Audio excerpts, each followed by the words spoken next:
میرے پاس پروفیسر عبد الغنی فاروق کی ایک کتاب ہے، اس میں ایک نو مسلم عیسائی کا تذکرہ ہے، جن لوگوں نے غیر مسلموں نے اسلام قبول کیا ان پر پی ایچ ڈی کیا انہوں نے۔ ایک عیسائی آدمی نے اسلام قبول کیا تو اس سے لوگوں نے پوچھا کہ تو نے اسلام کیسے قبول کیا؟ کہنے لگا ہوا یہ، ایک عیسائی نوجوان تھا، وہ ایک مسلمان نوجوان تھا تو وہ یہاں آیا ہمارے ملک میں، شکار کرنے کے لیے نکلا، جانور کو گولی لگائی تو ایک نوجوان کو لگ گئی۔ اب وہ چاہتا تو بھاگ بھی جاتا، لیکن وہ بچہ اٹھایا اس نے، اس کا گھر معلوم کیا، گھر گیا، گھر والوں کو بتایا کہ مجھ سے غلطی ہو گئی۔ کہنے لگا نہیں، تو نے جان بوجھ کے مارا ہے۔ کہنے لگا وہ تمہاری مرضی ہے۔ کیس لگا، اس کو انہوں نے پھانسی کا حکم دے دیا۔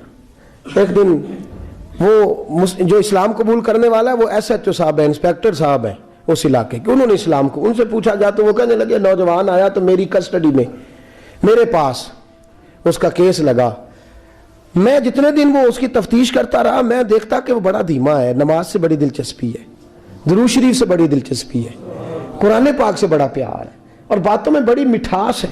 اور کہتے ہیں جب میں نے اس کو کہا ایک دن کہ یار تو بھاگ جاتا، تجھے کیا ضرورت پڑی تھی مصیبت کو گلے ڈالنے کی، مجھے پتا ہے تجھے غلطی سے ہوا، تو پہلے جانتا نہیں تیری دشمنی کیا ہوگی۔ تو کہنے لگا میں کیسے بھاگ سکتا تھا، میرے نبی نے جو دین دیا ہے وہ دوسروں کی خیر خواہی کا مذہب ہے صلی اللہ علیہ، کیسے بھاگ سکتا تھا۔ کہتے ہیں خیر سزا کا حکم تھا، جیلر اور میں دونوں اس کی دیکھ بھال کرتے۔ ایک دن ہمیں اس سے پیار ہو گیا، ایک دن کہنے لگا ایک مسئلہ ہے، اس کے تو گھر کو میں نے اجاڑا ہے، میری وجہ سے کوئی اور گھر بھی اجڑ جائیں گے۔ کہا وہ کیا؟ کہنے لگا کئی لوگوں کی امانتیں میرے پاس، مہربانی کرو مجھے 2-4 دن کا ٹائم دو، میں وہ امانتیں دے آؤں، یا کچھ لوگ ہیں میرے جاننے والے ان کے سپرد کار ہوں۔ کہتے ہیں ہمیں اس کے سے پیار ہو گیا تو ہم نے اس کو جانے دیا۔ اب جس دن پھانسی لگنی تھی اس دن وہ آیا ہی نہ۔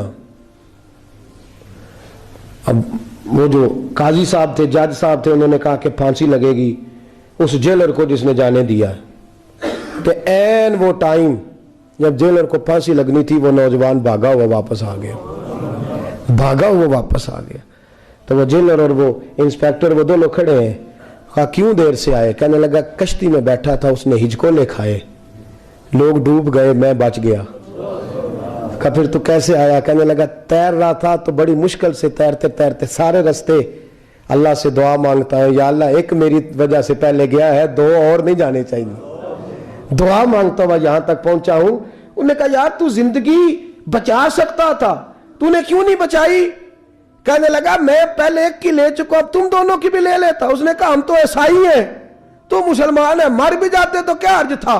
کہنے لگا کیسے مر جاتے؟ میرے نبی نے کہا ہے دین النصیحہ، دین دوسروں کا بھلا کرنے کا نام ہے، دوسروں کا بھلا کرنے کا نام۔ وہ اب کیا قریب اس نے بات سنائی، اس کو لٹکانے لگے تو وہ جو جلاد تھا وہ لٹکانے لگا، تو انسپیکٹر کہنے لگا اس کو رہنے دو، مجھے پھانسی دے دو۔ وہ کہنے لگا نہیں تم ان دونوں کو رہنے دو۔ جیلر کہنے لگا مجھے پھانسی دے دو۔ اب جب وہ سب لوگ کھڑے ہیں، پھانسی ہو رہی ہے، لوگوں کی آنکھوں میں آنسو ہیں، جج صاحب بھی کھڑے تھے۔ جج کہنے لگا تم تینوں چاروں کو رہنے دو، مجھے لٹکا دو اس کی جگہ پہ۔ لوگ رو رہے، تڑپ رہے، وہ بچے کے والدین بھی کھڑے تھے، وہ سارے کھڑے تھے۔